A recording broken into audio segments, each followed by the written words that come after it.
ورحمة الله وبركاته. إن الحمد لله نحمده ونستعينه ونستغفره ونعوذ بالله من شرور أنفسنا ومن سيئات أعمالنا.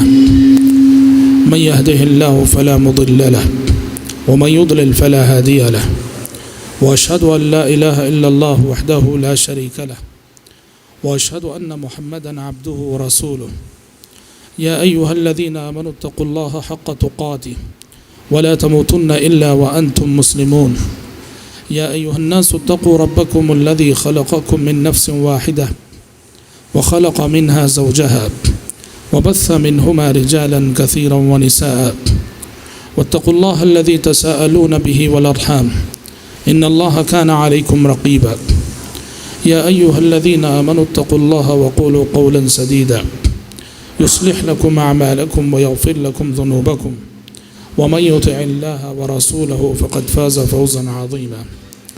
أما بعد فإن خير الحديث كتاب الله، وخير الهدي هدي محمد صلى الله عليه وسلم، وشر الأمور محدثاتها وكل محدثة بدعة وكل بدعة ضلالة وكل ضلالة في النار.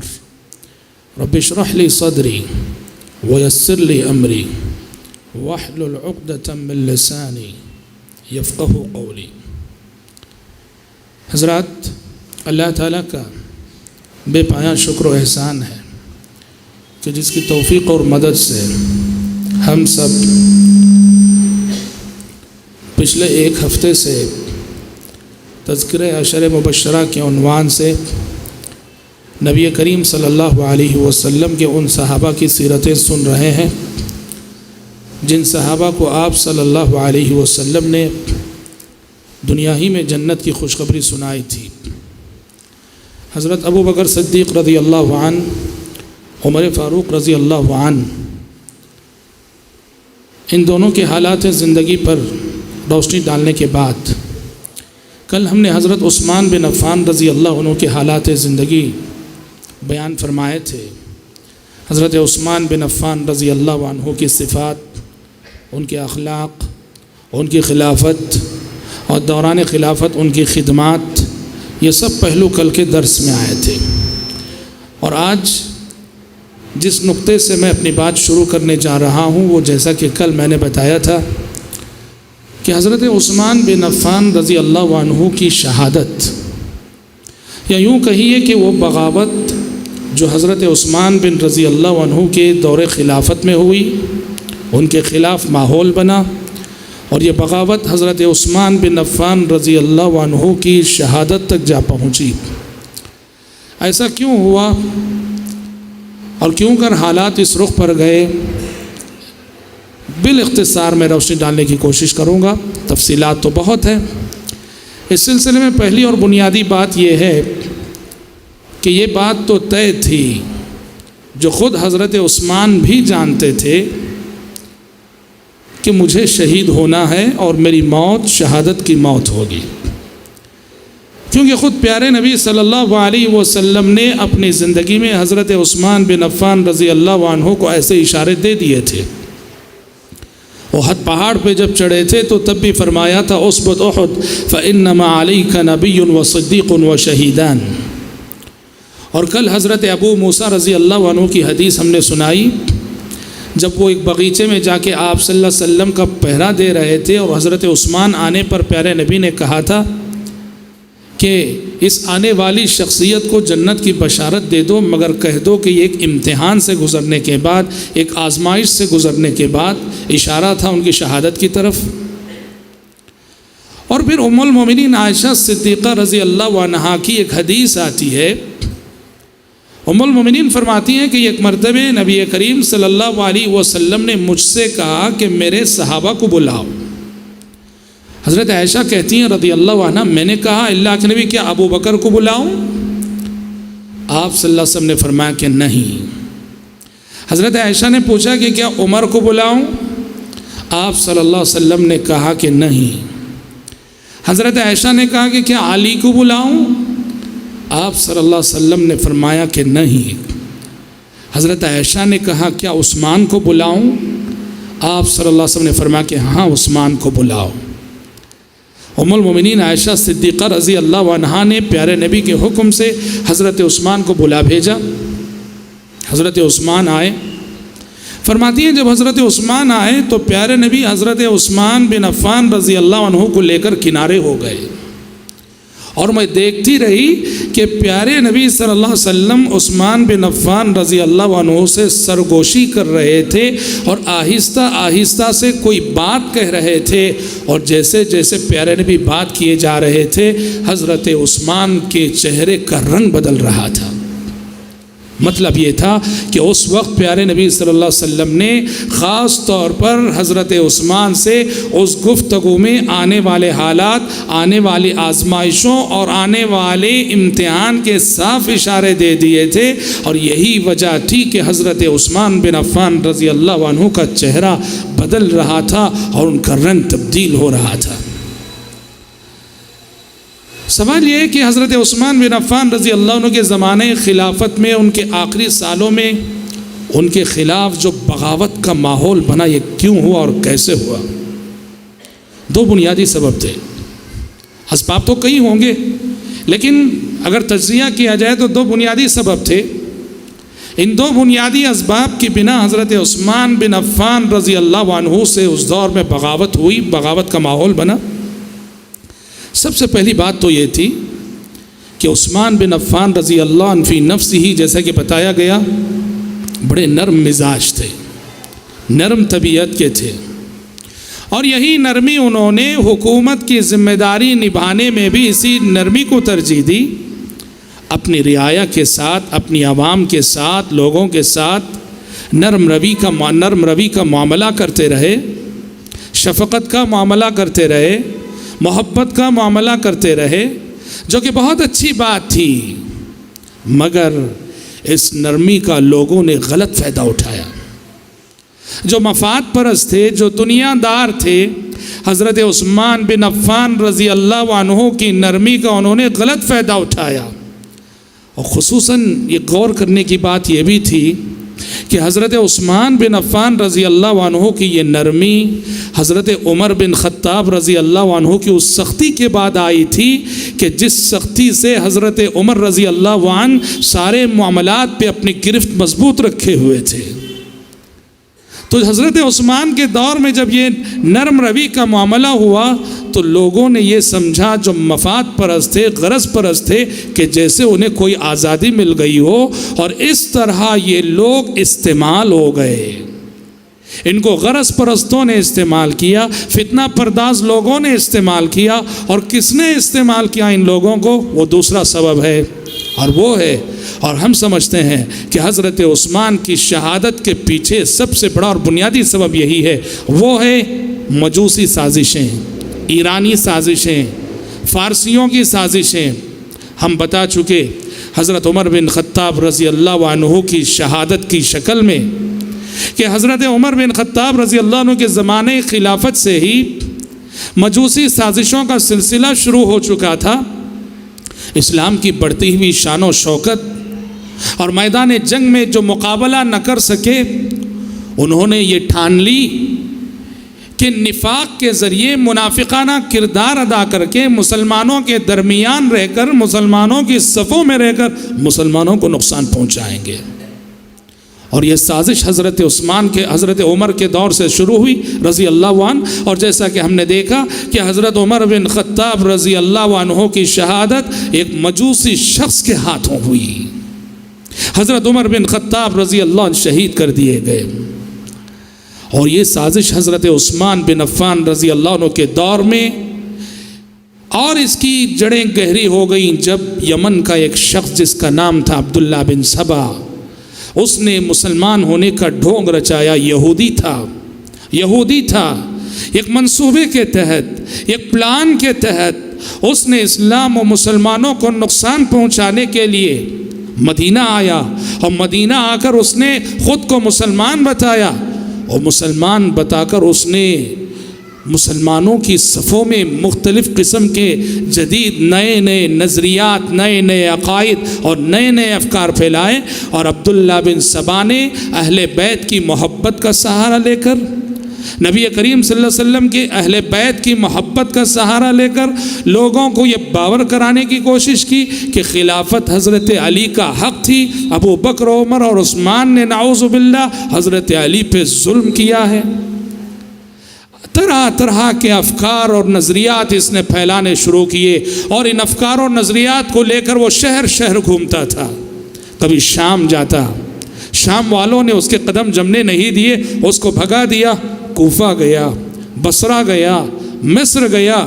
کوفہ، بصرہ، مصر، یہاں جو ہے اسے ایسے لوگ مل گئے جو اس کے آلائے کار بن سکتے تھے، جنہیں وہ بخوبی استعمال کر سکتا تھا، اور اپنے برے مقاصد کے لیے جنہیں وہ یوز کر سکتا تھا۔ تو اس طرح عبداللہ بن سبا جو یہودی سازش کا ایک بنیادی کردار تھا، اس کی جڑیں اور اس کا فتنہ کوفہ، بصرہ اور مصر میں جو ہے جڑ پکڑ گیا، مضبوط ہو گیا، اور اس نے خلیفہ وقت حضرت عثمان بن عفان رضی اللہ عنہ کے سلسلے میں غلط اور جھوٹ موٹ کی شکایتیں کر کے عوام کا ذہن حضرت عثمان کے خلاف بنایا۔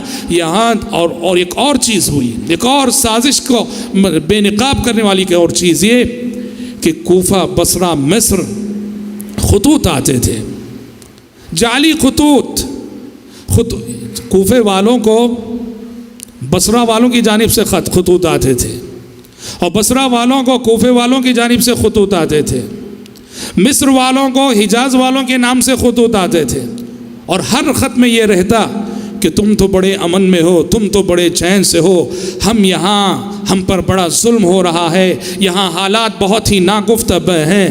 ایسے خطوط ہر شہر کو گئے، حالانکہ یہ خطوط کون لکھ رہا ہے؟ آج کی طرح سے جو ہے وہ کمیونیکیشن کا زمانہ نہ تھا کہ معلوم کیا جا سکتا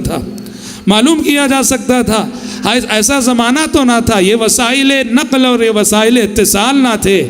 ان خطوط کے ذریعے سے بھی باقاعدہ ماحول بنایا گیا، اور اس طرح یہ ہوا کہ حضرت عثمان بن عفان رضی اللہ عنہ کے خلاف ایک ماحول بنایا گیا، اور اس ماحول کے بننے کے بعد کوفہ، بصرہ اور مصر کے لوگوں نے یہ طے کیا کہ اب عثمان بن عفان سے یہ ڈیمانڈ کرنا چاہیے، مطالبہ کرنا چاہیے کہ خلافت چھوڑ دو اور دوسرے کے حوالے کر دو، تمہیں خلافت کرنے کا کوئی حق نہیں۔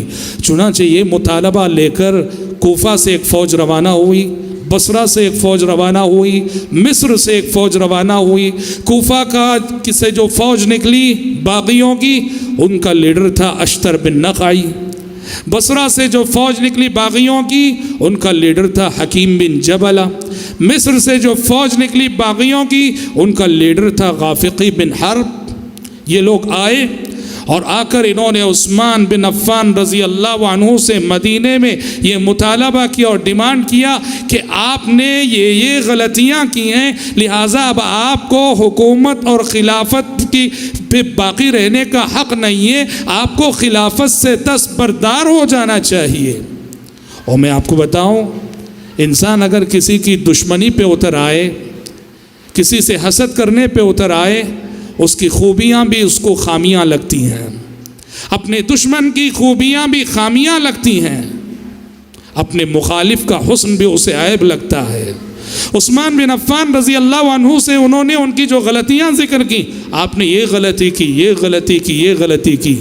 کیا غلطیاں ذکر کی؟ بطور مثال چند ایک، انہوں نے حضرت عثمان سے کہا، آپ کی پہلی غلطی تو یہ کہ جنگ بدر جیسے اہم موقع پہ آپ اسلامی فوج میں شامل نہ رہے، جنگ بدر سے آپ پیچھے رہے، بدر کے موقع پہ آپ نے نبی کریم صلی اللہ علیہ وسلم کی مدد نہ کی۔ دوسرا اعتراض انہوں نے کیا کہ پیارے نبی نے مینا میں 2 رکعت نماز پڑھی، ظہر، عصر، عشاء 2 رکعت پڑھی، اور آپ نے مینا میں پوری 4 رکعت پڑھ کے سنت رسول کی خلاف ورزی کی۔ نام سنت کا لے رہے، حوالہ سنت کا لے رہے، سنت کا حوالہ دینے والا ہر شخص مخلص نہیں ہوا کرتا، سنت رسول کا حوالہ دے رہے ہیں، اور فتنہ پیدا کرنے کے لیے حضرت عثمان سے کہہ رہے ہیں کہ پیارے نبی نے مینا میں 2 ظہر، عصر اور عشاء کی نماز قصراً پڑھی تھی، 2 پڑھی تھی، اور آپ اپنے زمانے خلافت میں آپ نے 4 پڑھی۔ تیسرا اعتراض یہ کیا کہ حکومت اور خلافت کی ذمہ داریوں کو نبھانے میں آپ نے بہت سارے عہدے اپنے رشتہ داروں کو دیے، رشتہ داروں کو ترجیح دی۔ ایسے اعتراضات عثمان بن عفان رضی اللہ عنہ نے ایک ایک کر کے جوابات دیے۔ کہا کہ لوگوں تمہیں معلوم ہے جہاں تک بدر میں میری غیر حاضری کا سوال ہے تو تم سب جانتے ہو کہ میری بیوی رقیہ جو پیارے نبی کی بیٹی تھی بیمار تھی، پیارے نبی نے خود مجھے اجازت دی تھی تیمارداری کے لیے، مجھے اپنی بیوی کی دیکھ بھال کرنی تھی، اس لیے میں غزوہ بدر میں پیچھے نہ رہ سکا۔ اور تم جانتے ہو کہ پیارے نبی نے جنگ بدر سے آنے کے بعد مال غنیمت میں باقاعدہ مجھے بھی حصہ دیا تھا، اس لیے کہ پیارے نبی جانتے تھے کہ میں ایک عذر کی وجہ سے پیچھے رہا ہوں۔ اور جہاں تک تم یہ کہتے ہو کہ مینا میں نے 4 رکعت پڑھی، اور یہ سچ ہے کہ حضرت عثمان بن عفان رضی اللہ عنہ نے مینا میں ظہر، عصر اور عشاء کی نماز جو پیارے نبی 2 پڑھتے تھے حج میں، حضرت عثمان نے 4 پڑھی۔ حضرت عثمان جو 4 پڑھے اس کے 2 ریزن تھے۔ پہلا تو یہ کہ حضرت عثمان کے کافی رشتہ دار مینا میں تھے۔ حضرت عثمان نے یہ اجتہاد کیا کہ مینا یہ میری بستی ہے، یہ میرے گاؤں جیسا ہے، میں یہاں خود کو مسافر نہیں سمجھتا۔ لیکن اصل سبب جو تاریخی روایتوں سے معلوم ہوتا ہے جس کے لیے حضرت عثمان نے 4 رکعت پڑھی ظہر، عصر اور عشاء کی، وہ یہ حضرت عثمان کو پتہ چلا کہ پچھلے سالوں میں دوران حج بہت سارے بدو بھی آئے تھے دیہاتی، اور بدو جو ہے علم سے ناشنا ہوتے ہیں۔ حضرت عثمان نے جب اپنے زمانے خلافت میں شروع میں مینا میں ظہر، عصر اور عشاء کی نماز 2 رکعت کر کے پڑھی، یہ بدو سمجھ بیٹھے کہ ظہر، عصر اور عشاء سال بھر 2 رکعت پڑھنی ہے۔ یہ جب اپنے گاؤں گئے، اپنی بستی گئے، تو حضرت عثمان کو پتہ چلا یہ سال بھر جو ہے 2 رکعت پڑھتے رہے، ظہر 2 رکعت، عصر 2 رکعت، عشاء 2 رکعت۔ حالانکہ حضرت عثمان یہاں سفر کی وجہ سے 2 رکعت پڑھے۔ حضرت عثمان کو جب یہ بات معلوم ہوئی تو حضرت عثمان بن عفان رضی اللہ عنہ نے یہ طے کیا، اچھا ایسے کم علم بدو بھی شامل رہتے ہیں حج میں، لہٰذا وہ غلط فہمی میں نہ مبتلا ہوں، اس لیے حضرت عثمان نے یہ طے کیا کہ میں مکمل 4 پڑھوں گا آئندہ سے۔ یہ جوابات دی حضرت عثمان نے۔ اور جہاں تک یہ اعتراض کہ حضرت عثمان نے اپنے رشتہ داروں کو ترجیح دی، تو حضرت عثمان نے اس کا بھی جواب دیا، اور یہ اعتراض بھی بے وزن تھا۔ یہ کوئی اس کی بات نہیں کہ رشتہ دار کو کوئی عہدہ نہ دیا جائے۔ رشتہ دار اگر صلاحیت مند ہے، اس کے اندر اس عہدے کو سنبھالنے کی قابلیت ہے، اور اس کو خلیفہ وقت عہدہ دیتا ہے، اس میں کون سی غلطی ہے؟ حضرت عثمان کے بعد حضرت علی کو دیکھیے، حضرت علی بن ابی طالب رضی اللہ عنہ نے بھی اہم عہدے اپنے خاص رشتہ داروں کو دیے۔ یمن کا عہدہ عبداللہ بن عباس کے حوالے کیا، عبید اللہ بن عباس کو ایک اور مقام کا گورنر بنایا، حضرت عباس کے ایک اور بیٹے کو تیسرے شہر کا گورنر بنایا۔ حضرت اس لیے کہ آدمی اہم عہدے ان لوگوں کو دینا چاہتا ہے جس پر آدمی کو اعتبار ہو، بھروسہ ہو، یہ مجھے اچھی طرح سے سنبھالیں گے۔ اور چونکہ انسان اپنے رشتہ داروں کی صلاحیتوں سے زیادہ واقف ہوتا ہے، اس لیے یقیناً کچھ عہدے رشتہ داروں کے پاس گئے، لیکن اس کا یہ مطلب نہیں کہ اس کو وجہ طعن بنایا جائے۔ بہرحال کہنا یہ ہے کہ یہ سب تو عذر لنگ تھے، وہ اپنی بغاوت کے لیے وجہ جواز پیدا کرنے کے لیے یہ بہانے انہوں نے تلاش کیے تھے اور یہ الزام انہوں نے تراشے تھے، حالانکہ ساری ہی باتیں بے بنیاد تھیں۔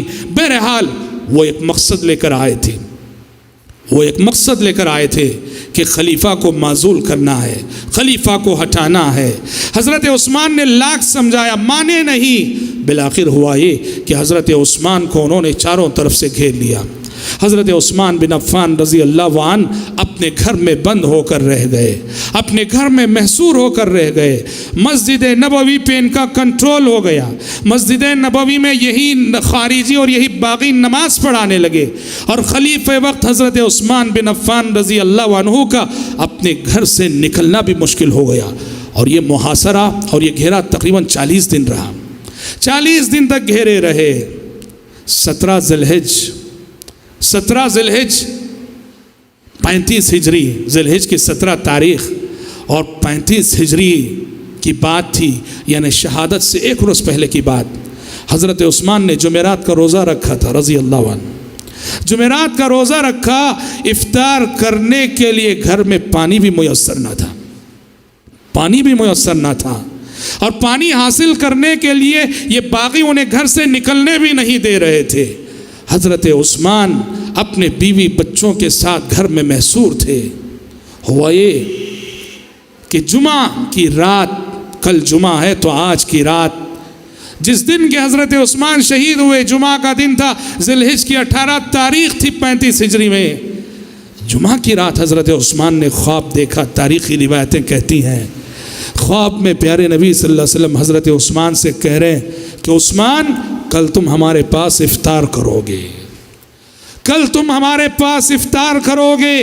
یہ خواب دیکھا اور سمجھ گئے حضرت عثمان بن عفان رضی اللہ عنہ کہ اب میری شہادت کی گھڑی قریب آ گئی ہے۔ اور خواب میں چونکہ پیارے نبی نے افطار کی بات کی تھی، حضرت عثمان نے جمعہ کے روز روزہ رکھنے کی نیت کر لی، اور جمعہ کے دن حضرت عثمان بن عفان رضی اللہ عنہ نے روزہ رکھا تھا، جبکہ اس سے پہلے جمعرات کو بھی وہ روزے سے تھے۔ چنانچہ یہ جو باغی اور یہ فسادی چاروں طرف سے گھیرے ہوئے تھے، ان کو اطلاع مل رہی تھی، ان کو خبر مل رہی تھی کہ حضرت عثمان کی مدد کے لیے مختلف علاقوں سے فوجیں آ رہی ہیں، تو انہوں نے مناسب سمجھا کہ نعوذ باللہ ثم نعوذ باللہ کہ ان فوجوں کے آنے سے پہلے ان کا کام تمام کر دینا چاہیے، ان فوجوں کے آنے سے پہلے ان کا کام تمام کر دینا چاہیے۔ چنانچہ یہ باغی، یہ فسادی جو 40 دنوں تک گھیرے رہے، انہوں نے حضرت عثمان کے گھر کا دروازہ پہلے جلایا، پھر زبردستی ان کے گھر میں داخل ہو گئے، اور حضرت عثمان بن عفان رضی اللہ عنہ جو روزے کی حالت میں تلاوت کر رہے تھے، حضرت عثمان پہ تلوار لے کر ٹوٹ پڑے۔ حضرت عثمان پہ جب تلوار سے حملہ ہوا، ان کی بیوی نائلہ آگے بڑھی رضی اللہ عنہ بچانے کے لیے، تو تلوار کی ضرب لگی، حضرت نائلہ کی انگلیاں کٹ گئیں، اور حضرت عثمان بن عفان رضی اللہ عنہ پہ پے در پے اتنی ضربیں لگی کہ حضرت عثمان بن عفان رضی اللہ عنہ نے اسی وقت جام شہادت نوش کر لیا۔ اور اہل علم کہتے ہیں، تاریخی روایتیں ہیں، قرآن پڑھ رہے تھے اور حضرت عثمان پہ جب پہلی ضرب لگی اور ان کے خون کا پہلا چھینٹا جو اڑا، تو قرآن کی جس آیت کے جس لفظ پہ خون کا پہلا چھینٹا جا کے پڑا، وہ لفظ تھا فَسَيَكْفِيكَهُمُ اللَّهُ فَسَيَكْفِيكَهُمُ اللَّهُ۔ اللہ آپ کے لیے کافی ہے ان لوگوں کی شرارتوں کے مقابلے میں، اللہ آپ کے لیے کافی۔ یہ آیت اللہ نے قرآن مجید میں محمد صلی اللہ علیہ وسلم سے فرمائی تھی، سورہ بقرہ پہلے پارے کی آیت ہے، اور حضرت عثمان اس وقت پڑھ رہے تھے، خون کا پہلا چھینٹا اس آیت کے اس لفظ پہ گرا، فَسَيَكْفِيكَهُمُ اللَّهُ، اللہ آپ کے لیے کافی ہے۔ چنانچہ صحابہ اور تابعین کہا کرتے تھے، ہم نے دیکھا کہ حضرت عثمان بن عفان کی شہادت اور قتل میں جو بھی شریک رہے، کسی کا انجام اچھا نہ رہا، آخرت کا جو انجام ہے سو ہے، دنیا ہی میں عبرتناک موت سب کی ہوئی مختلف حوالوں اور مختلف بہانوں سے۔ اور کیوں نہ ہو کہ نبی کریم صلی اللہ علیہ وسلم کے داماد جو ذو النورین تھے رضی اللہ عنہ وارضاہ، داماد رسول کو مظلومیت کے عالم میں انہوں نے شہید کیا، اس سے بڑا ظلم کیا ہو سکتا ہے، اس سے بڑا ستم کیا ہو سکتا ہے۔ یہاں بھائیوں دو سوالات ہیں۔ ایک سوال جو ہر سننے والے اور پڑھنے والے کے ذہن میں پیدا ہوتا وہ یہ ہے، کیا سبب تھا اور کیا وجہ تھی کہ حضرت عثمان رضی اللہ عنہ دستبردار نہ ہوئے؟ جب فتنہ اتنا بڑھ رہا تھا اور ان لوگوں کا ڈیمانڈ یہی تھا کہ خلافت چھوڑ دو، بہتر تھا کہ حضرت عثمان خلافت چھوڑ دیتے، کیوں نہیں چھوڑے؟ یہ سوال پیدا ہوتا ہے۔ حضرت عثمان بن عفان رضی اللہ عنہ نے خلافت نہیں چھوڑی، کیوں نہیں چھوڑی؟ اس لیے کہ پیارے نبی کی وصیت تھی ان کو، پیارے نبی نے اپنی زندگی میں یہ وصیت فرمائی تھی۔ چنانچہ حدیث کے الفاظ میں آپ نے یہ فرمایا تھا، عثمان اللہ تعالیٰ تمہیں ایک قمیص پہنانے والا ہے، اللہ تعالیٰ تمہیں ایک قمیص پہنانے والا ہے، کچھ لوگ چاہیں گے کہ تم اپنی وہ قمیص اتار دو، کچھ لوگ چاہیں گے کہ تم اپنی وہ قمیص اتار دو، ہوشیار وہ قمیص کبھی اتارنا مت۔ اشارہ تھا کہ اللہ تمہیں خلافت دینے والا ہے، کچھ لوگ چاہیں گے کہ تم وہ خلافت چھوڑ دو، چھوڑنا مت۔ سوال یہ ہے کہ نہ چھوڑنے کی جو وصیت پیارے نبی نے فرمائی اس کے پیچھے حکمت کیا تھی؟ اس کے پیچھے حکمت یہ تھی کہ اگر ان کے ڈیمانڈ اور مطالبے پہ حضرت عثمان خلافت چھوڑ دیتے تو یہ خلافت کے عہدے کا وقار باقی نہ رہتا اور یہ عہدہ کھلواڑ بن جاتا. بعد میں آنے والی نسلیں جب من میں آتا خلیفہ سے کہتی چھوڑ کے اترو ہٹو. پیارے نبی نے چاہا کہ خلافت کا جو عہدہ ہے، یہ جو ذمہ داری ہے، خلیفہ کی جان جائے مگر خلافت کا جو عہدہ ہے اس کا وقار باقی رہے. اس لیے کہ خلیفہ کا وقار باقی رہے گا، مسلمانوں کے حالات درست رہیں گے اور اس کا اثر جو ہے غیروں پہ بھی پڑے گا. خلافت اور خلیفہ کا وقار اگر دلوں سے ختم ہو جائے تو پھر بہت سارے فتنے جنم لیتے ہیں. تو لہٰذا اہون البلیتین اخف الضررین، جب ہمارے سامنے دو نقصان ہوتے ہیں، ایک بڑا نقصان ایک چھوٹا نقصان، تو شریعت کہتی ہے بڑے نقصان سے بچنے کے لیے چھوٹے نقصان کو گلے لگا لو. دو نقصان ہو تمہارے سامنے، ایک بڑا نقصان ہے ایک چھوٹا نقصان ہے، اور صورتحال یہ ہے دونوں میں سے کسی ایک کو اپنانا ہی ہے، تو بڑے نقصان سے بچنے کے لیے چھوٹے نقصان کو گلے لگا لو. حضرت عثمان بن عفان رضی اللہ عنہ نے اسی حکمت عملی کے پیش نظر خلافت سے دستبردار ہونا گوارا نہ کیا کیونکہ وصیت نبوی تھی. اور حضرات دوسرا سوال جو اس موقع سے ہر ایک کے ذہن میں پیدا ہوگا وہ یہ کہ حضرت عثمان کو جب گھیر لیا گیا تھا تو مدینے میں جو صحابہ تھے انہوں نے مدد کیوں نہیں کی؟ وہ کیوں نہیں آگے آئے؟ حضرات دو باتیں اس حوالے سے. پہلی بات تو یہ ہے کہ اس وقت مدینے کے رہنے والے بڑے بڑے صحابہ حتیٰ کہ امہات المومنین ازواج مطہرات یہ حج کے دن تھے سب مکے میں تھے، مدینے میں نہیں تھے. حج کے ایام تھے، ذی الحج کا مہینہ تھا. سب جو ہے کوئی سوچا نہیں تھا کہ یہ معاملہ اتنا بڑھ جائے گا اور یہ بغاوت یہ شکل اختیار کوئی سوچا بھی نہ تھا. بڑے بڑے صحابہ حج پہ گئے ہوئے تھے، مکے میں تھے. اور جو مدینے میں جو صحابہ تھے، مدینے میں رہنے والے صحابہ نے بارہا کوشش کی حضرت عثمان سے مل کر ملاقات کر کے حضرت عثمان سے مدد کی پیشکش کی. ہم آپ کی مدد کے لیے آئیں گے، فوج لے کر آئیں گے، ایک فوج کی شکل میں ان سے لڑیں گے. اس پیشکش میں جو ہے اہل بیت بھی آگے. حضرت عثمان کو جا کر بات کرنے والوں میں سمجھانے والوں میں جو نام آتے ہیں ان میں خود اہل بیت میں سے حضرت حسن کا نام آتا ہے، حسن بن علی رضی اللہ عنہ. لیکن قربان جائیے حضرت عثمان کے اس ایثار پر. حضرت عثمان بن عفان رضی اللہ عنہ نے نہیں چاہا کہ مسلمانوں کی تلواریں مسلمانوں پر چلیں، خون خرابہ ہو، جنگ کا ماحول ہو. انہوں نے کہا جان جائے گی تو تنہا میرے اکیلے کی جان جائے گی. میں نہیں چاہتا کہ مسلمانوں کے درمیان فتنے کا ماحول پیدا ہو، جنگ کی صورتحال پیدا ہو. جس صحابی نے بھی آ کے مدد کی پیشکش کی حضرت عثمان نے ان سے معذرت کی اور صبر کرنے کی تلقین کی. تو بات ایسی نہیں کہ صحابہ نے مدد نہیں کی یا بے یارو مددگار چھوڑ دیا، ہرگز نہیں. صحابہ تڑپ اٹھے. حضرت علی رضی اللہ عنہ جیسے صحابی لعنت کرتے تھے ان باغیوں پر، ان فسادیوں پر، ان قاتلوں پر جو حضرت عثمان بن عفان رضی اللہ تعالیٰ عنہ کی شہادت کا سبب بنے تھے. تو بہرحال حضرات یہ حضرت عثمان کا صبر تھا، یہ ایثار تھا کہ انہوں نے مسلمانوں کی جانوں کی تحفظ کی خاطر اپنی جان کا نذرانہ پیش کر دیا. وہ چاہتے تو کہہ سکتے تھے کہ میری جان کی حفاظت کے لیے ان لوگوں پہ حملے کرو، نتیجہ کیا ہوتا؟ مسلمانوں کی تلواریں مسلمانوں پہ چل پڑتی اور پتہ نہیں کتنا جانی نقصان ہوتا. حضرت عثمان نے یہ سب گوارا نہ کیا. بڑے وسیع الظرف صحابی تھے، صبر و تحمل والے صحابی تھے، ایثار اور قربانی کا جذبہ رکھنے والے صحابی تھے. اور انہوں نے قیامت تک آنے والے حکمرانوں کو یہ وہ سبق دے دیا انہوں نے کہ خلیفہ کی جان، حکمران کی جان اپنی رعایا کی جان کے برابر ہوتی ہے. ایسا نہیں کہ خلیفہ کی جان ہو تو زیادہ قیمتی، رعایا کی جان ہو تو وہ سستی، ہرگز ایسا نہیں. بڑے سبق ہیں حضرت عثمان بن عفان رضی اللہ تعالیٰ عنہ کی اس شہادت کے پیچھے. بہرحال یہ بالاختصار میں نے حضرت عثمان رضی اللہ عنہ کے خلاف جو بغاوت ہوئی اس کا منظرنامہ آپ کے کے سامنے پیش کرنے کی کوشش کی ہے۔ کتب تاریخ میں بڑی تفصیلی بحث اس سلسلے میں آتی ہے، مزید آپ کتب تاریخ کا مراجعہ کیجئے، آپ کو اس سلسلے میں تفصیلات ملیں گی۔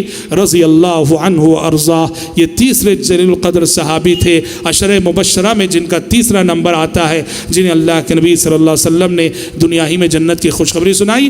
حضرات، چوتھی شخصیت عثمان بن عفان رضی اللہ عنہ کے بعد خلیفہ رابع، چوتھے خلیفہ حضرت علی بن ابی طالب رضی اللہ عنہ، جو آپ صلی اللہ علیہ وسلم کے چچا زاد بھائی بھی تھے اور آپ صلی اللہ علیہ وسلم کے داماد بھی تھے۔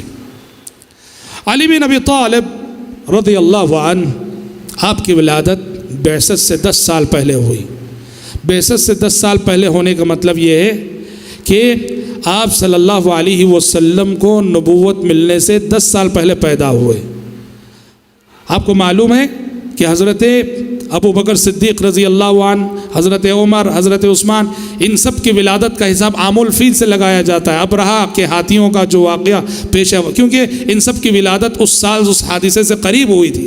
حضرت علی، جیسے کہ کل ہم نے بتایا تھا، اسی بنیاد پر حضرت عثمان کو ترجیح دی گئی تھی حضرت علی پر خلافت میں، کہ عمر کے اعتبار سے بہت تفاوت ہے۔ حضرت عثمان عمر میں بہت بڑے تھے اور حضرت علی عمر میں بہت چھوٹے تھے، تو اس طرح گویا حضرت علی کو اگر دیکھا جائے عمر کے اعتبار سے پیارے نبی سے 30 سال چھوٹے تھے، وہ 30 سال چھوٹے تھے آپ صلی اللہ علیہ وسلم سے۔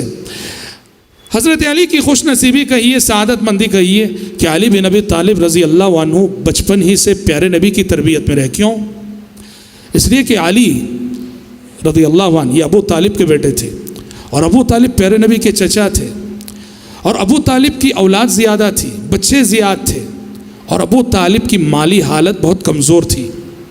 تو آپ صلی اللہ علیہ وسلم کی نبوت سے پہلے کا واقعہ ہے کہ پیارے نبی نے اپنے ایک دوسرے چچا عباس سے کہا کہ عباس، چچا ابو طالب کی حالت بہت نازک ہے، اولاد و کثیر العیال ہے، اور ان کی مالی حالت بہت کمزور ہے، کیا ہی اچھا ہوگا کہ ہم اور آپ ان کے ایک ایک بچے کو اپنی پرورش میں لیں، اس طرح ان کا بوجھ ہلکا کریں گے۔ چنانچہ دونوں گئے، دونوں نے درخواست کی، پیارے نبی نے اپنے چچا ابو طالب سے حضرت علی کو مانگ لیا، اور حضرت عباس نے اپنے بھائی ابو طالب سے حضرت جعفر کو مانگ لیا۔ اس طرح حضرت علی بن ابی طالب رضی اللہ عنہ کو یہ اعزاز ملا کہ بچپن سے ہی پیارے نبی کی تربیت میں رہے، اور پیارے نبی کی تربیت میں رہے تو اس کا فائدہ یہ ہوا کہ جب پیارے نبی نے نبوت کا دعویٰ کیا تو سب سے پہلے ایمان لانے والوں میں حضرت علی کا نام آتا ہے، کہ مورخین کہتے ہیں مردوں میں سب سے پہلے ابو بکر، عورتوں میں سب سے پہلے خدیجہ، غلاموں میں سب سے پہلے زید بن حارثہ، اور بچوں میں سب سے پہلے علی بن ابی طالب ایمان لائے رضی اللہ عنہم اجمعین۔ اور ایمان لانے کے بعد بچپن ہی سے پیارے نبی کے مشن سے جڑ گئے، جو دعوت و تبلیغ کا مشن ہے، پیارے نبی کے مشن سے جڑ گئے، ایمان اسلام کی خدمت میں لگ گئے۔ حضرت علی کا یہ رول ہمیں وہاں نظر آتا ہے جب مکی زندگی کے ابتدائی دور میں صحابی رسول ابو ذر غفاری رضی اللہ عنہ پیارے نبی کے بارے میں جب انہیں معلوم ہوا، پیارے نبی کے بارے میں انہوں نے سنا ایک نبی آئے ہیں، وہ جو ہے مکے کے باہر بنو غفار میں رہتے تھے، بنو غفار کے قبیلے کے فرد تھے۔ ابو ذر مکہ آئے پیارے نبی کے بارے میں معلوم کرنے کے لیے، اور وہ جانتے تھے حالات نازک تھے۔ ابو ذر مکے ہی میں حرم کے اندر رہتے تھے، اور کس سے پوچھنا ہے نبی کے بارے میں انہیں سمجھ میں نہیں آ رہا تھا، کسی سے نہیں پوچھ رہے تھے، کوئی ان کی مہمان نوازی کرنے والا نہ تھا۔ 40 دن زمزم پی کر زندہ رہے صرف حضرت ابو ذر۔ آخر حضرت علی نے انہیں پہچانا۔ حضرت علی روزینہ دیکھا کرتے تھے یہ کون اجنبی ہے جو روزینہ صبح سے شام تک حرم میں نظر آتا ہے، کسی سے بات نہیں کرتا۔ حضرت علی نے گفتگو کی، پتہ چلا کہ یہ ابو ذر ہیں جو بنو غفار کے فرد ہیں، اور یہ محمد صلی اللہ علیہ وسلم سے ملنے کے لیے آئے ہیں، جو کہ آپ صلی اللہ علیہ وسلم سے ملاقات کے لیے آئے ہیں۔ حضرت علی نے ابو ذر کو سمجھایا کہ حالات یہاں درست نہیں ہیں، ٹھیک نہیں ہے، میں تمہیں محمد صلی اللہ علیہ وسلم سے ملاؤں گا، میرے ساتھ ساتھ چلنا، میرے پیچھے پیچھے چلنا، اگر میں کوئی خطرہ دیکھوں گا تو یوں کھڑ جاؤں گا جیسے میں پیشاب کر رہا ہوں، سمجھ جانا کہ یہاں کوئی خطرہ ہے، تم آگے بڑھ جانا، میرے ساتھ رکنا مت۔ بہرحال کسی طرح حضرت علی ابو ذر غفاری رضی اللہ عنہ کو لے گئے، پیارے نبی سے ملاقات کروائی، پیارے نبی نے اسلام کی دعوت دی، ابو ذر غفاری رضی اللہ عنہ مشرف باسلام ہو گئے۔ اس طرح ابو ذر غفاری کو پیارے نبی سے ملانے میں علی بن ابی طالب رضی اللہ عنہ نے اپنی کم سنی میں اپنا کردار ادا کیا۔ اور حضرات کردار کی اگر بات کریں تو حضرت علی کی ایک بہت بڑی قربانی کہیے، ان کی ہمت کہیے، ان کی جرأت کہیے، ان کی شجاعت کہیے، ان کی جوانمردی کہیے کہ ہجرت کی رات جب مشرکین مکہ پیارے نبی کو چاروں طرف سے گھیرے ہوئے تھے، یہ سمجھ کر کہ محمد جیسے ہی گھر سے نکلیں گے ہم سب ایک ساتھ جو ہے ٹوٹ پڑیں گے اور حملہ کر دیں گے، پیارے نبی نے اس رات اپنے بستر پر حضرت علی کو سلایا تھا، اپنے بستر پر حضرت علی کو سلایا تھا اور حضرت علی کے حوالے لوگوں کی امانتیں کی۔ دیکھو لوگ مکے والے دشمن بھی تھے آپ کے اور امانتیں آپ کے پاس لا کے رکھتے تھے، چونکہ پیارے نبی اب مکے سے نکل کے مدینہ جا رہے تھے، اس لیے آپ نے حضرت علی کو یہ ذمہ داری دی کہ میرے جانے کے بعد یہ لوگوں کی امانتیں ان کے حوالے کر دینا۔ حضرت علی اس رات پیارے نبی کے بستر پہ سوئے، جو یقیناً موت کا مقابلہ کرنے کے مترادف تھا۔ صبح جب آپ صلی اللہ علیہ وسلم رات جا چکے، اللہ نے انہیں اندھا کر دیا، پیارے نبی ان کے درمیان سے نکلے اور صبح جب دروازہ کھلا اور حضرت علی کو انہوں نے محمد صلی اللہ علیہ وسلم کے بستر پہ پایا، حضرت علی کو پوچھا کہاں گئے محمد؟ حضرت علی نے کہا مجھے خبر نہیں۔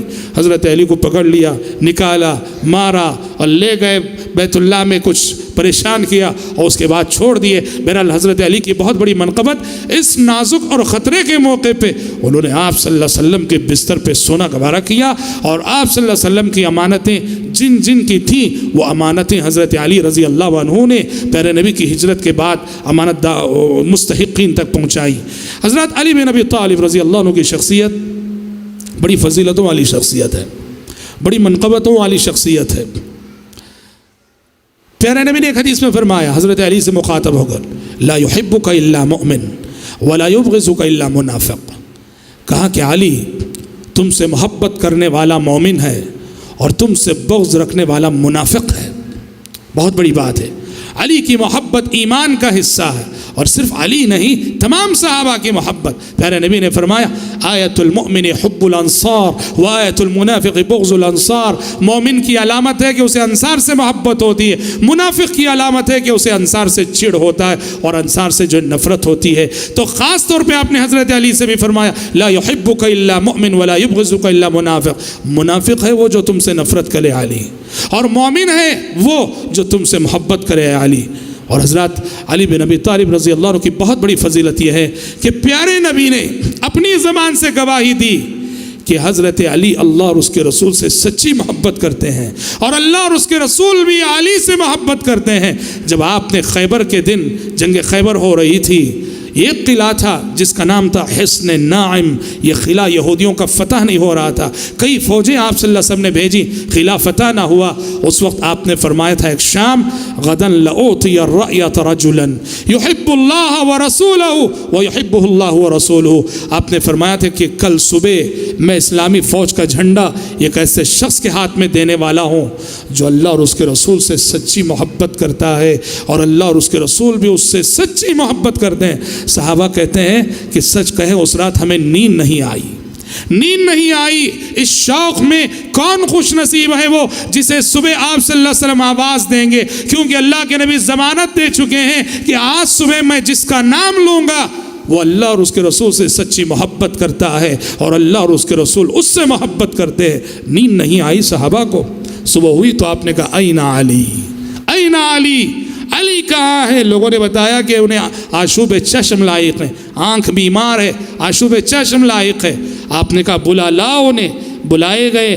پیارے نبی صلی اللہ علیہ وسلم نے اپنا لعاب نکالا اور لعاب حضرت علی کی آنکھوں میں لگایا، آنکھ ایسے درست ہو گئی جیسے کبھی کچھ نہ ہوا ہو، اور آپ نے حضرت علی کے ہاتھ میں جھنڈا تھمایا اور بھیجا جاؤ اس قلعے کو فتح کر کے آنا، اور نصیحت کی کہ فواللہ لن یہدی اللہ بک رجلا واحدا خیر لک من حمر النعم، علی یاد رکھو اللہ تعالیٰ تمہارے ذریعے سے ایک شخص کو بھی ہدایت دے دے تو تمہارے لیے کئی سرخ اونٹوں سے بہتر ہے۔ کیا مطلب ہے؟ بھیج رہے ہیں جنگ کرنے کے لیے اور نصیحت کر رہے ہیں دعوت و تبلیغ کی۔ جنگ کا مقصد دعوت ہوتا ہے، دعوت و تبلیغ۔ تو اصل مقصد ہے دعوت و تبلیغ، کہ لوگوں تک اللہ کا پیغام پہنچے۔ اس لیے آپ صلی اللہ علیہ وسلم اپنے کسی بھی کمانڈر کو وصیت کرتے تھے، جنگ شروع کرنے سے پہلے اسلام کی دعوت دینا، سامنے والے کو دعوت دو، تبلیغ کرو، وہ مان لیتا ہے تو رک جاؤ۔ تو حضرت علی کی یہ فضیلت تھی کہ آپ صلی اللہ علیہ وسلم نے جھنڈا ان کے ہاتھوں تھمایا، اور جیسے پیارے نبی صلی اللہ علیہ وسلم نے بات فرمائی ویسے حضرت علی کے ہاتھوں خلافت ہوا۔ اور حضرت علی کی ایک فضیلت یہ بھی کہ تبوک کے موقع پہ پیارے نبی نے حضرت علی کو ہارون علیہ السلام سے تشبیہ دیتے ہوئے فرمایا، اما ترضا ان تکون منی بمنزلۃ ہارون من موسیٰ۔ سب غزوہ تبوک کے لیے جا رہے تھے، اور پیارے نبی کی عادت تھی جب آپ مدینے سے باہر جاتے، مدینے میں کسی کو ذمہ داری دے کے جاتے، نماز کی اور سارے معاملات کی۔ تبوک کے موقع پہ یہ ذمہ داری آپ نے حضرت علی کے حوالے کی۔ حضرت علی پیارے نبی کے ساتھ جانا چاہ رہے تھے۔ حضرت علی نے کہا، اللہ کے نبی آپ مجھے عورتوں اور بچوں کے ساتھ چھوڑ کے جا رہے ہیں؟ تب پیارے نبی نے فرمایا کہ نہیں علی، آج میں تمہیں چھوڑ کے جا رہا ہوں یہاں کس لیے؟ تاکہ تم آج وہ کردار ادا کرو جو کردار ہارون علیہ السلام نے اس وقت ادا کیا تھا جب موسیٰ علیہ السلام 40 دن کے لیے طور پہ گئے تھے، تو اپنی قوم کی ذمہ داری اپنے بھائی ہارون کے حوالے کر گئے تھے۔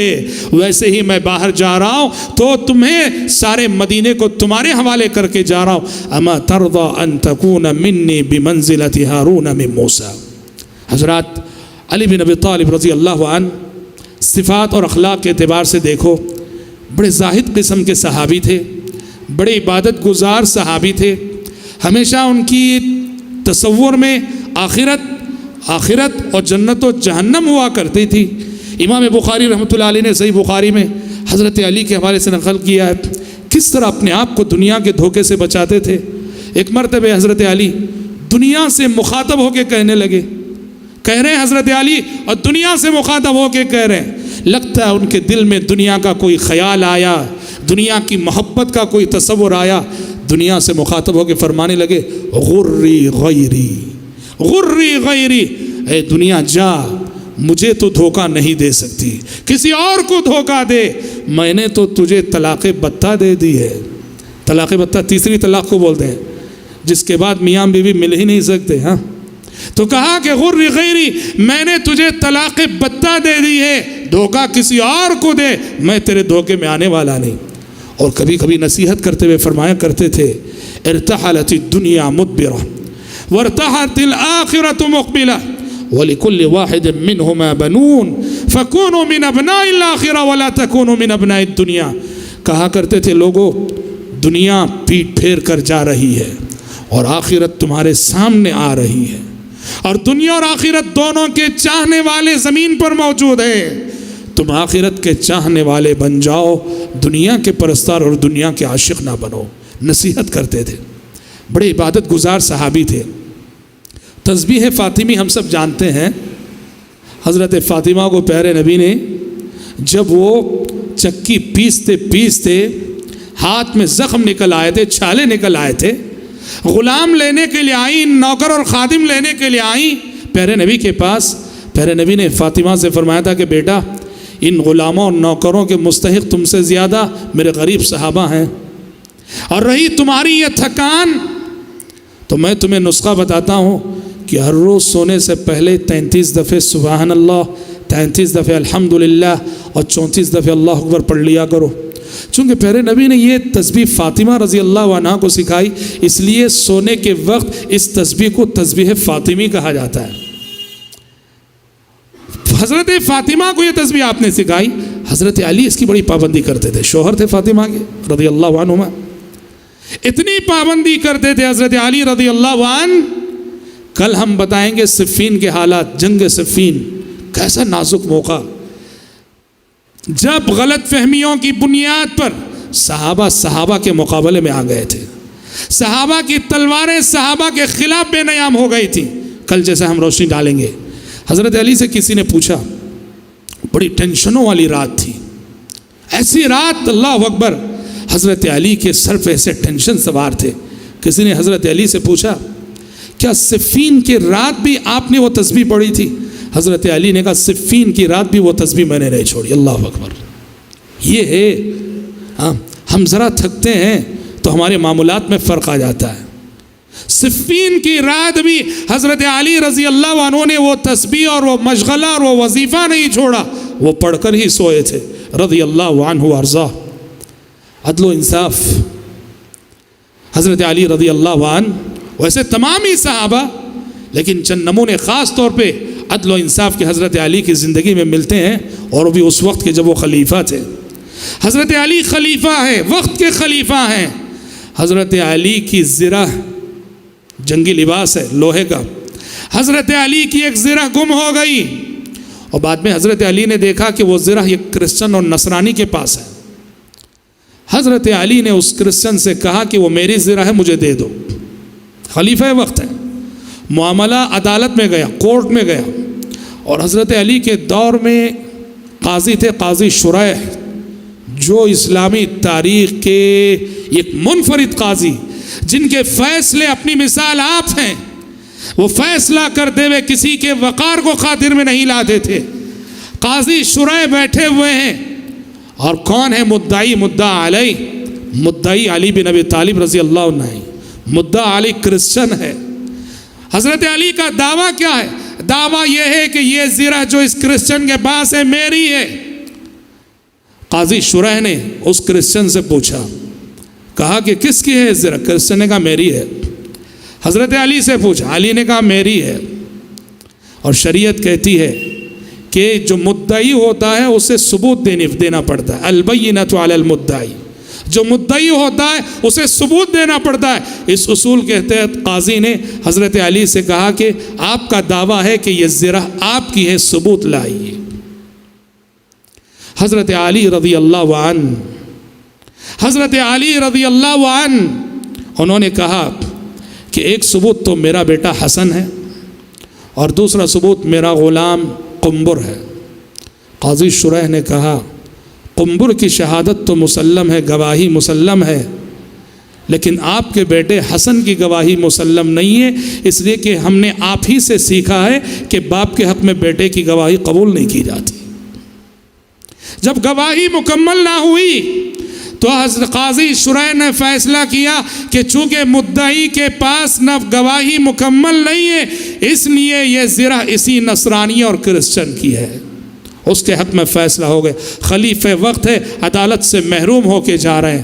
اس فیصلے سے یہ کرسچن اتنا متاثر ہوا، 2 قدم پیچھے ہٹایا تھا، پھر لوٹ کر آیا اور قاضی شریح کے سامنے کھڑے ہو کے کہنے لگا اشہد ان لا الہ الا اللہ واشہد ان محمدًا عبدہ ورسولہ، کلمہ پڑھ کے مسلمان ہو گیا۔ کہا کہ یہ کیسا انصاف ہے کہ خلیفہ وقت محروم ہو کے جا رہا ہے اور سبحان اللہ مجھے مل رہا ہے۔ کلمہ پڑھ لیا، مسلمان ہو گیا، اور حضرت علی سے اس نے معذرت چاہتے ہوئے کہا یہ زرہ آپ ہی کی ہے، لے لیجئے۔ حضرت علی اس کے قبول اسلام سے متاثر ہو کے کہا یہ میری جانب سے تمہارے لیے ہدیہ ہے، تم ہی رکھ لو۔ اللہ اکبر، کتنی بڑی بات ہے۔ یہ خلافت راشدہ میں عدل و انصاف کے اعلیٰ اخلاق و کردار کے ایسے نمونے واللہ آپ کو صرف خلافت راشدہ ہی میں ملیں گے۔ بڑے فقیہ تھے حضرت علی، مسائل کی سمجھ بڑی گہرائی کے ساتھ مسائل پر نظر ڈالتے تھے، استدلال اور استنباط کی بلا کی صلاحیت تھی۔ ایک واقعہ حضرت عمر کے دور میں ہوا۔ واقعہ یہ، ایک عورت کی شادی ہوئی اور صرف 6 مہینے میں بچہ پیدا ہو گیا۔ 6 مہینے میں بچہ پیدا ہو گیا۔ معاملہ حضرت عمر کے پاس آیا۔ لڑکا، اس کا شوہر بھی، گھر والے بھی شک کرنے لگے کہ شادی کے صرف 6 مہینے بعد اولاد ہو رہی ہے، ہم سمجھتے ہیں کہ یہ ناجائز اولاد ہے۔ معاملہ حضرت عمر کے پاس آیا۔ حضرت عمر نے بھی کافی غور و خوض کرنے کے بعد حضرت عمر بھی اسی نتیجے پر پہنچے کہ شاید یہ ولد الزنا ہے، یہ زنا کی اولاد ہے۔ شادی کے 6 مہینے بعد بچہ پیدا ہونے کے کوئی امکان تو نہیں ہے۔ بات چل رہی تھی اس کو سزا دینے کی، اس پہ حد جاری کرنے کی۔ حضرت عمر کی مجلس شورا میں حضرت علی بھی تھے۔ علی رضی اللہ عنہ نے کہا کہ امیر المومنین، قرآن کی روح سے شادی کے بعد 6 مہینے میں بھی اولاد ہو سکتی ہے۔ حضرت عمر نے کہا کیسے؟ حضرت علی نے کہا کہ دیکھیے اللہ تعالیٰ فرماتا ہے کہ رضاعت کی کل مدت 2 سال ہے. والوالدات يرضعن اولادهن حولين كاملين لمن اراد ان يطيع. رضاعت کسے بولتے ہیں؟ ماں اپنے بچے کو جو دودھ پلاتی ہے. قرآن کہتا ہے کوئی ماں اگر اپنے بچے کی مدت رضاعت مکمل کرنا چاہتی ہے تو زیادہ سے زیادہ مدت دودھ پلانے کی 2 سال ہے. اور 2 سال کا مطلب کیا ہوا؟ 24 مہینے.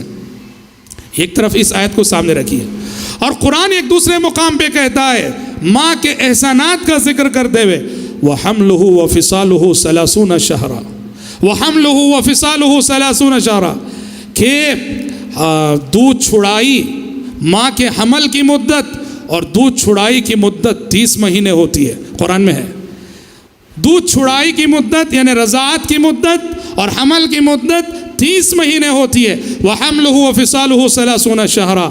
حضرت علی نے کہا امیر المومنین اگر اس آیت کی روشنی میں مدت رضاعت 24 مہینے اگر ہم لے لیں مکمل 2 سال تو اس آیت میں دیکھیے بقیہ جو 6 مہینے بچتے ہیں وہ حمل کی مدت ہے. یہ آیت بتاتی ہے کہ 6 مہینے میں بھی ولادت ہو سکتی ہے 6 مہینے میں بھی ڈیلیوری ہو سکتی ہے. حضرت عمر بن خطاب رضی اللہ عنہ حضرت علی کی اس فقاہت اور ان کے استنباط اور استدلال کی تصویب اور اس کے قائل ہو کر رہے.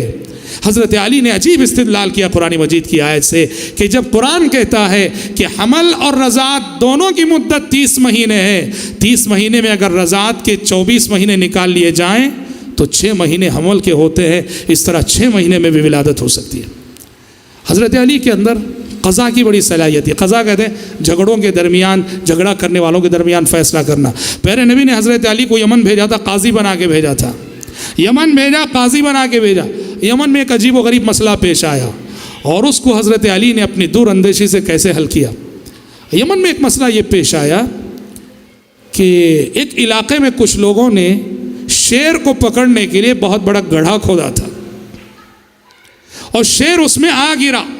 بہت بڑا گڑھا تھا وہ شیر اس میں آ گرا اور لوگ شیر کو دیکھنے کے لیے جمع ہوئے. دیکھنے والوں میں سے اچانک ایک شخص گڑھے میں گر گیا اور گرتے ہوئے وہ تنہا نہیں گرا جو بازو تھا اس کو پکڑا وہ اس کے ساتھ وہ بھی گرا. وہ تیسرے کو پکڑا وہ بھی گرا. وہ چوتھے کو پکڑا وہ 4 آدمی گر گئے گڑھے میں. شیر نیچے تھا اس نے 4 کو زخمی کر دیا اور 4 انتقال کر گئے. حضرت علی کی خدمت میں مسئلہ آیا 4 جانیں گئی. اب اسلام میں کسی کی بھی جان جاتی ہے اور کوئی سبب بنتا ہے تو یا تو قصاص ہو یا تو دیت ہو بدلے میں اسے قتل کیا جائے یا دیت دی جائے. دیت کسے بولتے ہیں؟ خون بہا. ایک جان کی دیت اسلام میں 100 اونٹ. کوئی ناحق کسی کا قتل کر دے تو اگر مقتول کے رشتہ دار قاتل کو معاف کر دیتے ہیں تو ایسی صورت میں اس سے دیت لے سکتے ہیں وہ اور دیت ہے 100 اونٹ. اب حضرت علی کی خدمت میں آیا مسئلہ 4 جانیں گئی ہیں. حضرت علی نے اپنی دور اندیشی سے اس مسئلے کو حل کیا. حضرت علی نے سب سے پہلے یہ کیا کہ یہ جو 4 لوگ گر کر انتقال کیے ہیں ان سب سے پہلے تو ان کی دیت دینی چاہیے اور دیت کی ذمہ داری ان لوگوں پر عائد ہوتی ہے جنہوں نے پبلک کے مقام پر اتنا بڑا گڑھا کھودا ہے. جن لوگوں نے یہ گڑھا کھودا ہے وہ ذمہ دار ہیں وہ قبیلے ذمہ دار ہیں وہ دیت دیں گے ان 4 کی. اچھا کیسے دیں گے؟ کہا کہ وہ 4 دیتیں دیں گے. 4 قسم کی دیتیں. پہلے تو ربع الدیہ دیت کا 4تھائی حصہ اور ایک ثلث الدیہ دیت کا 1/3 حصہ اور ایک نصف الدیہ آدھی دیت اور ایک کامل دیت مکمل. یعنی کیا مطلب؟ حضرت علی نے کہا جن لوگوں نے یہ گڑھا کھودا ہے ان قبیلے والوں کی ذمہ داری ہے 4 دیتیں وہ لا کے رکھیں یہاں. ایک دیت کا 4تھائی حصہ یعنی 4تھے حصے کا مطلب یہ اگر دیت 100 اونٹ ہے تو اس کا 4تھا حصہ 25 اونٹ. کہا کہ ایک 25 اونٹ کی دیت لاؤ. دوسرے کہا کہ ثلث الدیہ 1/3 دیت یعنی 100 میں 100 کو اگر 3 حصے کیے جائیں 33 اونٹ تقریباً 33 اونٹ اور کچھ. کہا کہ ایک ثلث دیت اور ایک نصف دیت آدھی دیت 50 اونٹ اور یہ کامل دیت 100 اونٹ. 4 دیتیں ان لوگوں پر ذمہ داری عائد کی, انہوں نے 4 دیتیں جو ہے لائی. کہا یہ جو ربعت دیا ہے 25 اونٹ, یہ دیت جائے گی جو سب سے پہلے گرا اس کے رشتہ داروں کو, اس کے وارثین کو. اس کی دیت میں 100 نہ اصل ہونا چاہیے, 70 پر 5 کیوں کم ہوئے؟ اس لیے کہ وہ اپنے بعد 3 لوگوں کے گرنے کا سبب بنا, 3 لوگوں کے گرنے کا سبب بنا, اس لیے 70 پر 5 اونٹ جو ہے اس کی دیت سے کٹ گئے. اور جو دوسرا شخص اس کو جو ہے یہ ثلث دیا, 1/3 33 اونٹ جائیں گے, اور اس کی دیت میں سے جو باقی 2 ثلث کٹیں گے. کس لیے؟ اس لیے کہ وہ اپنے بعد 2 افراد کے جو ہے گرنے کا سبب بنا. اور جو تیسری دیت ہے 50 اونٹ, یہ تیسرے شخص کو جائے گی, اور اس کی دیت سے 50 اونٹ کیوں کم ہوئے؟ اس لیے کہ وہ اپنے بعد ایک شخص کے گرنے کا سبب بنا, ان کو پکڑا تھا. اور یہ جو مکمل 100 اونٹ کی دیت ہے, یہ آخری چوتھا شخص جو گرا تھا, یہ 100 اونٹ مکمل اس کو جائیں گے, اس لیے کہ وہ کسی کے گرنے کا سبب نہیں بنا, وہ کسی کو نہیں پکڑا.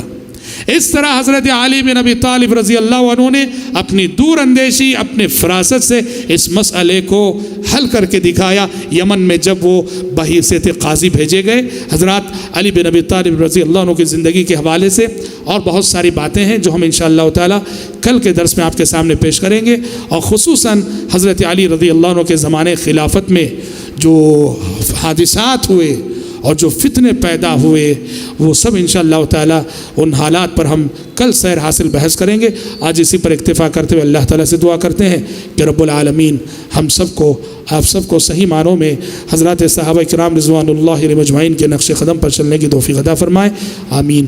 وآخر دعوانا ان الحمد للہ رب العالمین.